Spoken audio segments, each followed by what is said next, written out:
Hello everybody, you know what time it is. You guys see the track, you guys see the car, the configuration. Yes, it is, I'm recording this on May 1st, but I'm going to be obviously uploading it May 2nd.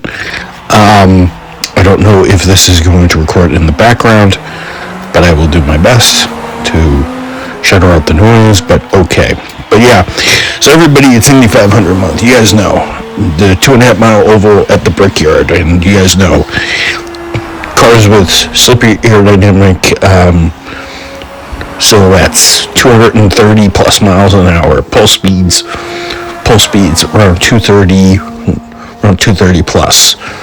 In a race where the cars are extremely crazy and there's a lot of mystique and a lot of history. So yeah, you guys know me. I do this every month. So what you guys are seeing in the background is my Chevrolet Indy car that I have livered. I used to have it, if you guys remember any of my videos earlier, I had it in the Pennzoil Yellow Submarine, Scott McLaughlin, or one of the old Johnny Rutherford ones, or one of the old Penske ones. But that's a Rick Hendrick, Kyle Larson livered car. You guys can see the red, yellow, and white Hendrick stuff on the side. So you guys know the drill. Usually, this is my favorite time of month. So it's usually me talking about cars, going around in a circle for 500 miles or 200 times on that one day on Memorial Day weekend this month at the Indianapolis Motor Speedway, the greatest spectacle racing, the Indianapolis 500, the 110th to be exact. So yeah, I'm excited for the race. I'm excited for the time trials. I'm excited for the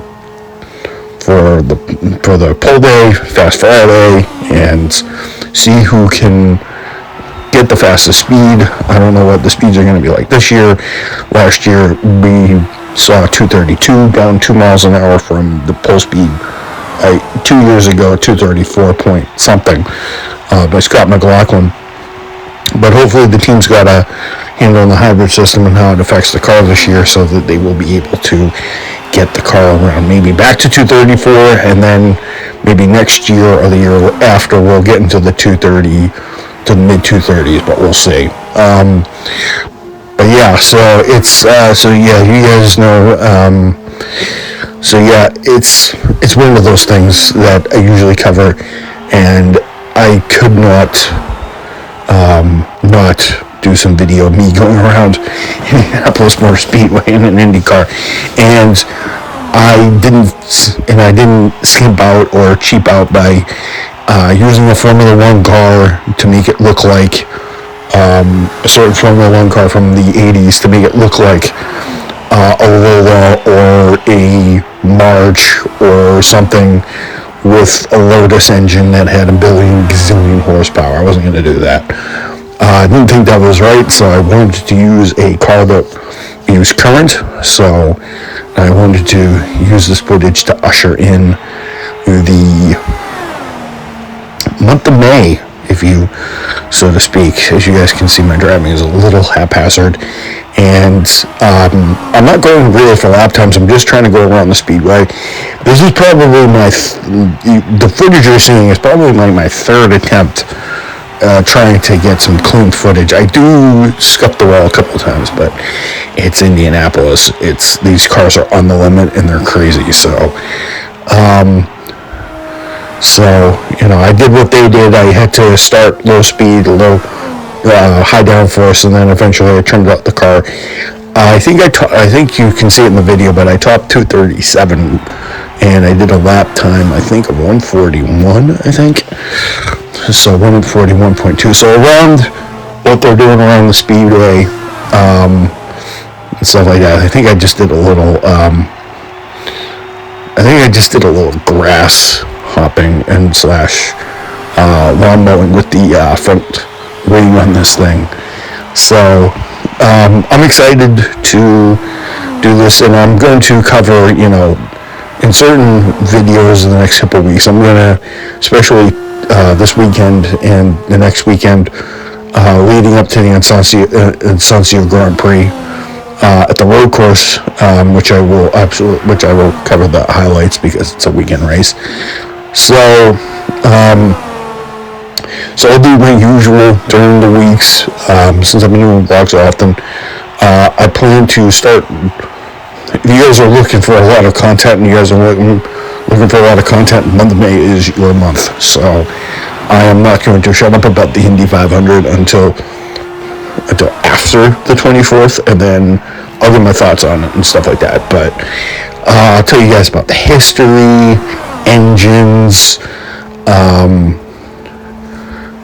controversies, winning streaks, egos, winners, and how many wins certain drivers have. So yeah, I'll talk about the Unzers and the Andretti and Nigel Mansell. If you were into Mansell Mania back in the 90s, which was pretty cool to have a former world champion actually come in here and try to outduel the kart regulars, and the antics by Team Penske, and some pretty crazy antics by all the teams, and commentary by Jackie Stewart and all that other stuff, Paul Page, and firsts and stuff like that. So yeah, that's usually what I do for majority of these videos, and I thought I'd do it to the backdrop of this wonderful IndyCar there. So you guys can see at the bottom, I do 2:37, and I have a lap time, not 1:41 just yet. I think it's still 1:42 seconds. So that's how fast these cars go. And as I said, this is like my third attempt, third or fourth attempt trying to go around the speedway. My other attempts weren't so clean so I was trying to get a feel for the car. Driving one of these cars with the wheel is so much cooler. So yeah, you'll have to. Hopefully you do this. Now I'm recording this voiceover on a separate piece of software, and I'm layering it over this recording. I'm not using a capture card or anything. I just spliced a couple of videos together on a piece of software on one of my mobile devices, and I might fine tune it, and I found it easier. I'm not fine tuning this on a computer. But yeah, get buckled in and get ready for a month of Indy racing. It's going to be fun. It's going to be fast. It's going to be scary. You're going to learn some history about the 500. You're going to learn some stuff. You're going to learn some new facts. How Indianapolis became to be. Probably do that on. This video is going to go up Saturday, so I might do that Sunday, and then how practice works, and how it used to be a sweepstakes, not a qualifying session, because the racing was a little different back when this event started over 110 plus years ago. Although it's been longer than that because of world wars and stuff like that. So yeah, but this is Indianapolis. Yeah, the crowd's a little aggressive in this. I don't know if this voiceover is going to go, but I will. But if it drowns out the noise, I'd rather just talk and whatnot. So, but yeah, hoping you guys will enjoy this month. I know I will, and I have to make this video because it's just my thing. So yeah, I'm not going to give you guys a definitive schedule on what I'm going to be doing, but just get ready for a lot of motorsports talk in the next couple weeks. I will dedicate a couple of the vlogs to this, but not too many. So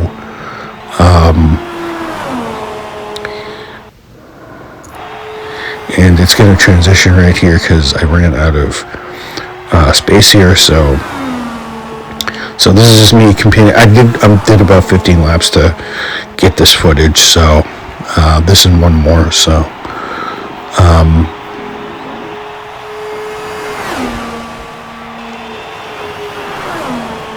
So yeah, and then I'm gonna give. I just thought I'd give you guys a little bit of a.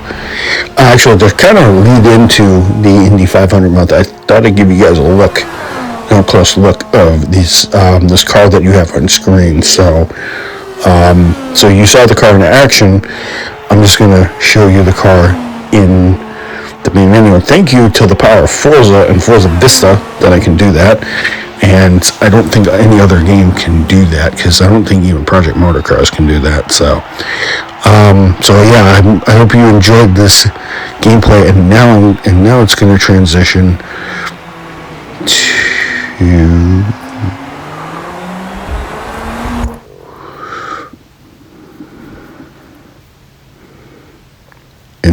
transition to is it going to do it?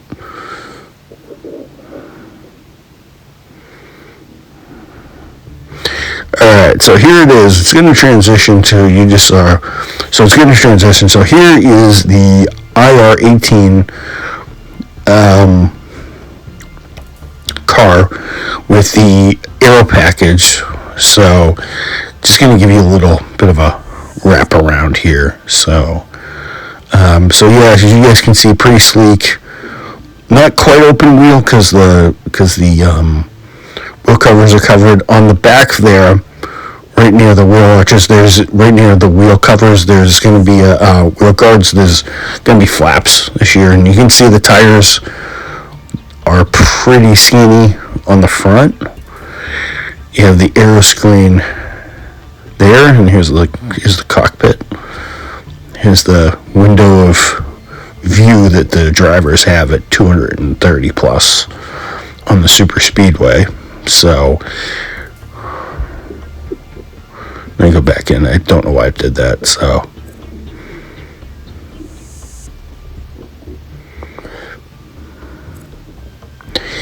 yeah, those rear flaps there, you can see the exhaust in there. These cars are powered by a 2.2 liter turbo V6 powered through a 6-speed sequential gearbox. Usually on road course configuration, this car mostly will do about, this thing will have about 730 to about 735, although with push to pass and the new hybrid system, they have close to 900 in the cars. Although on the oval configuration, they have close to 650 to 700 horsepower. And you can see the nice diffuser in the back and that nice rear wing, thick enough. And that little Aero Blade Chevy logo. And the Prime Chevy logo there. Those little flaps there, the wheel guards, those will have little flick-ups that will help with if the car decides to go airborne. Little wheels, kind of reminiscent of what the Penske's used to have, but kind of a Chevy thing. Nice wide rear tires, you guys can see, to put all that power down.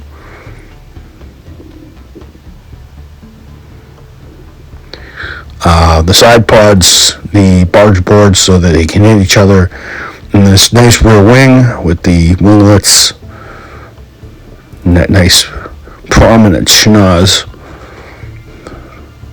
there, and suspension's pretty well detailed, and there's more barge board. Yeah, it's pretty much it for this car. I mean, it's pretty cool. I hope you guys enjoyed. Good night.